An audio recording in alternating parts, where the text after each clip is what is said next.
Sometimes a game drops and everybody loves it. The only thing most of us are left saying is, I wish there was more of it. Now, thanks to the cyclical nature of game development, the most popular franchises usually get a sequel every couple of years. But that's not always a sure thing. And for some games, that sequel just never came. Hi folks, today we're counting down 10 legendary games that deserved a sequel but never got one. Well, for now. Kill me, and I shall be replaced by another. To start off this list, we have Shadows of the Damned. Nobody saw this one coming. A bonkers third-person shooter starring a leather-clad, demon-slaying badass who looks like he just strolled out of Resident Evil and Devil May Cry's love child. Most folks figured it'd be a hot mess, EA tossing cash at Suda51 and Shinji Mikami, probably meddling with their vision until it was a watered-down action flick. But holy hell, were we wrong. Shadows is a freaking riot. EA published it, sure, and they nudged it towards something sellable, but Suda and crew still snuck in a game that's pure, unfiltered madness. You're Garcia Hotspur, diving into hell to save your girl Paula, and this ain't no recycled Dante trip. Forget grim wastelands or moody brimstone. This hell's a neon-lit psycho carnival of a city that's equal parts deadly and deranged. Right out of the gate, it smacks you with visuals nobody dared before. The game's like a fever dream road trip, Resident Evil-style gunplay that actually feels tight.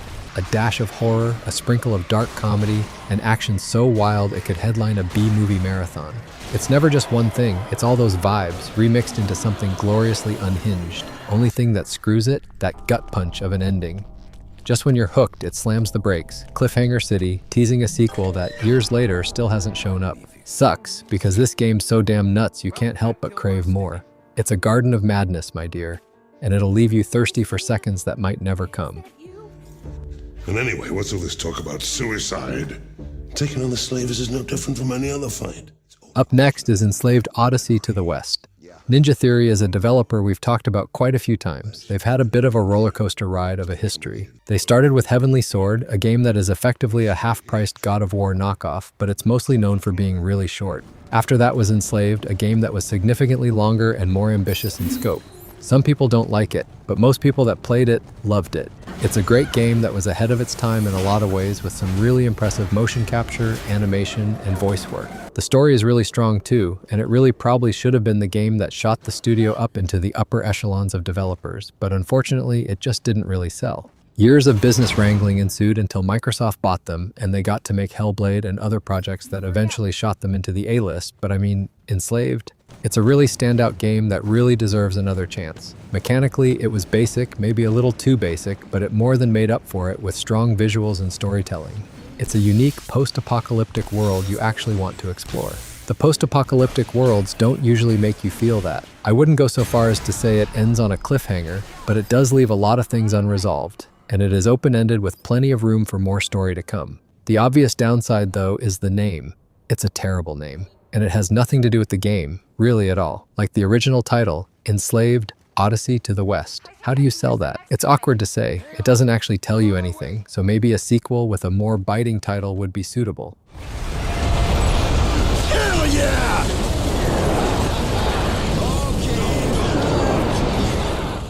Coming in next, we have Bulletstorm. Did you know this game has a sequel? Nah, just kidding. This game won't be on the list if it got a sequel. The Bulletstorm Full Clip Edition from 2017 is a remaster, not a new chapter. It polishes the visuals, adds some extras like playing as Duke Nukem, and keeps the chaos alive, but it doesn't fill the void of a true follow-up. So what's the deal with Bulletstorm?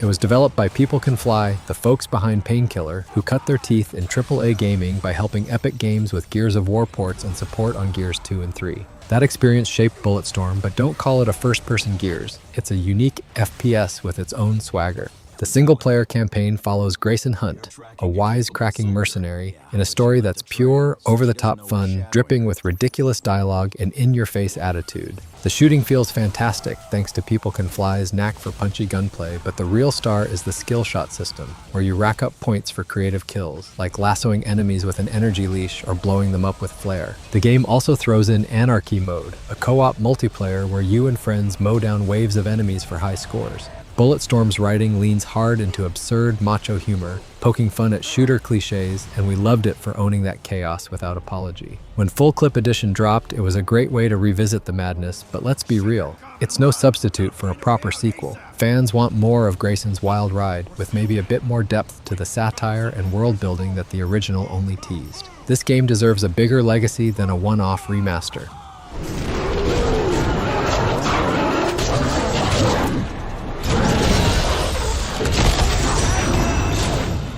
Next on the list is Dante's Inferno, a game that gets a significant amount of hate, some of which is deserved and some which I just don't even understand. I'm going to go ahead and say some people just don't get it. It's one of the most unapologetic ripoffs of another game ever made, and the funny thing is, it's actually quite good. Think of it a little bit like a cover song. It's not the same thing. They're not attempting to do the same thing, but they are attempting to play with the sound they made. And yes, I know the source material for Dante's Inferno is very famous and a classic, but the game itself is really just God of War, but different. Sure, it's not as good as the classic, but hey, a God of War clone is no bad thing. And really, the premise is set up so perfectly for a sequel. Where do you go after hell? You go deeper into hell, and then after you go deeper into hell, you go up to purgatory. That sounds awesome. Dante's adventure through hell is only the first part of the Divine Comedy, and we'd love to have seen these developers take on the weirder aspects of purgatory and the afterlife in heaven. But EA shut down Visceral years later, and the team had already moved on from these kinds of games. Really fast. Either way, it sucks. This is actually a game that deserves a sequel, whether you love it or hate it. There's a lot of cool places this series could have gone, and of course, it never did.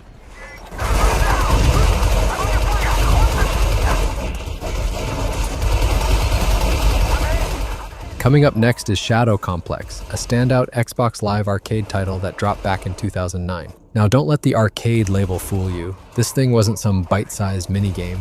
It was a full-fledged console-exclusive experience, just released digitally at a time when that was still kind of a novelty. At its core, Shadow Complex is a Metroidvania, a slick, side-scrolling action platformer that wears its Super Metroid and Castlevania Symphony of the Night influences proudly on its sleeve. And at the time, that was kind of a big deal. Metroidvanias were only just starting to claw their way back into the mainstream, especially in the indie scene, and Shadow Complex helped kick that door wide open. The game was developed by Chair Entertainment and published by Epic Games, with a narrative penned by sci-fi author Peter David, set in the universe of Orson Scott Card's Empire novel.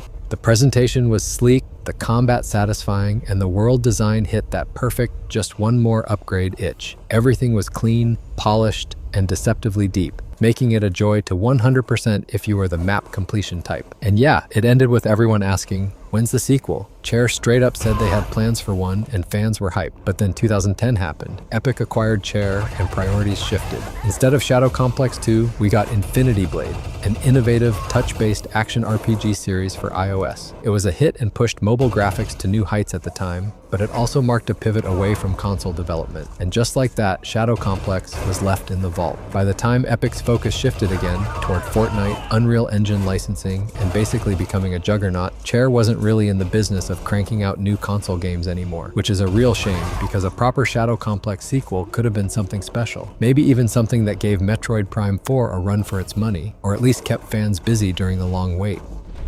Dosan's trail leads here, the source of the ink in your marks. If his eye has a secret, it's in there. Next up is Mark of the Ninja. This right here is another one of the indie game greats, one that everyone wanted badly to have a follow-up. Sadly, the developers, Cly Entertainment, have a bit of a reputation of never doing things twice. Look at their output. They always have one game that's indicative of some kind of genre. They make a stealth action game, a Metroidvania, a beat-em-up. All those games are totally different genres, and Mark of the Ninja was the stealth action. Something about this one just really clicked with audiences, though. And if there's one of their games that deserves another look, it's this one. The moody, dark story about ninjas combined with Cly's expressive animation and perspective-shifting gameplay made for a unique and memorable mix. It was such a great stealth game because it actually made you feel like a ninja. You were deadly, but it didn't mean you had to kill everything. You were fragile. You had to hide in the shadow, but you had so many ways you could mindfuck and disorient your opponents. It was exhilarating. The pitch-perfect controls just elevated everything to another level, and I didn't know anybody that played this game and didn't just want more. At the very least, we got a remaster, which is more than you can say for a lot of Cly's other games, but it's just such a tease. We don't just need another Mark of the Ninja, we need all these other ones too. Down! On our way! tight, hang tight! Up next, we've got Spec Ops: The Line. This is one of the most unexpected curveballs in gaming history. We've talked about it before, but here's the quick and dirty for those just tuning in. The Spec Ops series was never exactly top shelf. It was a long-running line of mostly forgettable military shooters dating back to the late 90s. Your standard issue, straight to bargain bin fare. Each new entry felt like the 10th guy copying someone else's homework, and not even doing it that well. So when Spec Ops: The Line was announced in 2012, it didn't exactly stop the presses. Most people who even noticed shrugged it off. I remember back then, I'm not expecting much. But here's the twist. The game is actually really good. Not because it reinvented third-person shooters, it didn't. Mechanically, it's pretty standard. Cover-based gunfights, squad commands, the usual military shooter toolkit. But that's the genius of it. The game lulls you in with genre familiarity, uses that as a Trojan horse, and then drops the hammer with one of the most psychologically brutal, narratively subversive experiences in gaming. You play as Captain Martin Walker, leading a small Delta Force team into a sandstorm-devastated Dubai on a recon mission that quickly spirals into something far darker.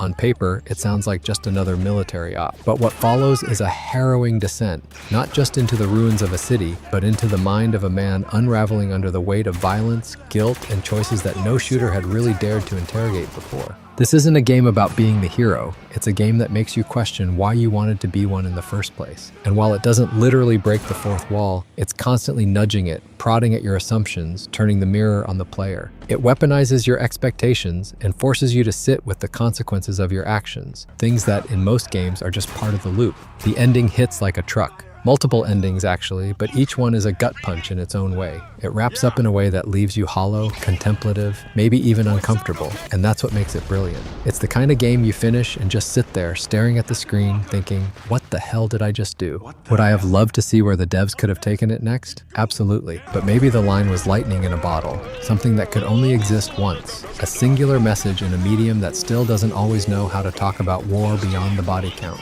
It stands alone, and maybe that's exactly where it belongs. This ain't a car. It's just a mess of parts. No. She's knowledge from the numinous. Next up, we have Mad Max, one of the most surprising games to come out of the mid-2010s open-world craze, where every title felt like a wild experiment in post-apocalyptic chaos. The Mad Max game is fantastic. I mean, it's just exactly what a Mad Max game needs to be. It has exhilarating, vehicle-based combat. You're building a car out of junk and sending it just absolutely careening over sand dunes.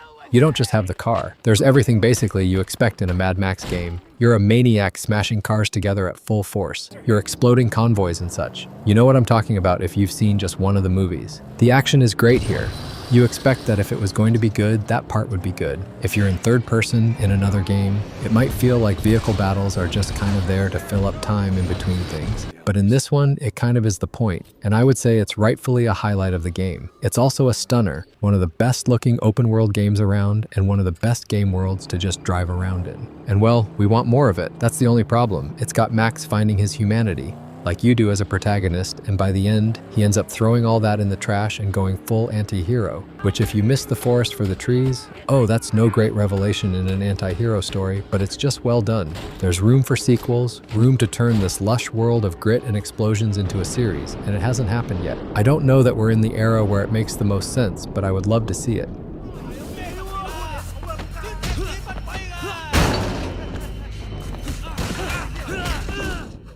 And number 2 is Sleeping Dogs. It's easy to forget how good Sleeping Dogs actually was. It came out in 2012, and it was sort of a GTA clone by way of Stranglehold, and a lot of martial arts movies from Hong Kong. Lots of Rich Drunken Master, Hard Boiled, you name it, all the greats. It had a lot of interesting stuff going on. The story was good. The way it implemented leisurely mini-games would actually be something we've seen way more of now. The world was unique and well realized. It was great. It was different. And because it was different and good, the easiest observation to make is it can't just be GTA that there is in these types of games. And obviously, it didn't have to be. There were lots of inspirations, but it is the biggest at the time, so you can't help but go there. But Sleeping Dogs is a fantastic example of how you can innovate a type of game and also relate it to stuff that people are familiar with. It was in no way a, this isn't the same, but it's still good thing. It was brilliant. It was something different, and we really wanted more of it. And we got shortchanged on the real sequel and were forced to eat scraps that didn't satisfy the hunger for more that the real deal had made. We got teased with a live-action movie that never saw the light of day. let's not get our hopes up digging for that one, and a PC spin-off, Triad Wars, that fizzled out in beta. These are not proper follow-ups, and it's really a shame that Sleeping Dogs didn't get a chance to be what it easily could be, an iconic series that we're probably looking forward to a new one coming out this year of. I wouldn't have been surprised if this series got the right kind of attention and a couple more good games like this. That's what we'd end up seeing. Hell, they planned for the sequel, but it got shut down because of budgets. I think that's a BS move. Real quick, this game actually gets ported pretty often. It's one of the games that's really easy to find, and it's always on sale. So go get it if you haven't played it. This game is really good. People gotta play it today if they haven't.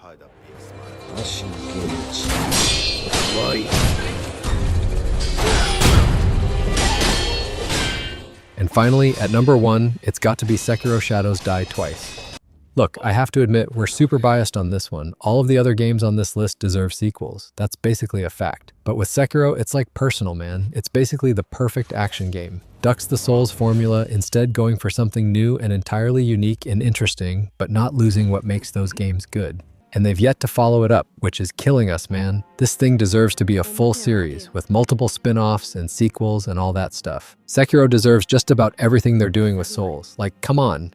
Seriously though, Sekiro is a masterpiece, a marvel of game design that's an oasis of originality in a sea of mediocrity. Elden Ring is like the only other thing that stands out as much in the modern era, and they're both from Software, by the way. And while the story does have a pretty well-defined beginning, middle, and end, there's clearly more stories you could tell. There's always going to be a shinobi, and there's always going to be somebody promising immortality or some other crazy shit you can't promise. I mean, these games are fairly vague. It's not like they specifically go into too much of what's happening. In the end, it feels like they kind of want it a little more open-ended so they can make more. But hey, after the success of Elden Ring, maybe From Software might consider going back to Sekiro. I mean, it's the series that lets them tell more refined narratives while still giving players the challenge they expect from them. I want it to return. If it's just another new IP, frankly, I'm going to be in. They've been so good lately, and Sekiro is a prime example of why. But man, the obnoxious Sekiro Die Twice, it's right there. Come on, fans really wanted to see a sequel.